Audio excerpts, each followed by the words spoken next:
আমি বারবার বলতেছি, আমি বলছি তো আঙুল দিয়া ফুটায় না, যখন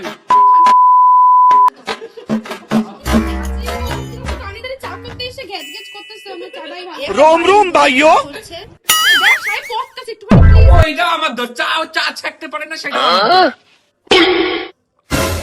এটা নাকি একটা বাড়ির বউয়ের কাজ, এটা নাকি একটা বাড়ির বউয়ের কাজ। ঠিকই তো কইছি, দেখ তো নে, যে যেটুকু বেশি হয়েছে আমার দে, তা তো দিবি না, নিজেরা তো সমান সমান করে নিবি। না, না, お前はもう死ん না, でいる。 বেশি হয়েছে বেশি হয়েছে কত, দেখ আমার চা দিতে দেখ কতটুকু। এটা কিছুই না, এটা হচ্ছে ভাই বোনদের ভালোবাসা। আমি কিন্তু খুব ভালো মেয়ে, আমি ঝগড়া করি না। হারাই গেলে গেল তিনটার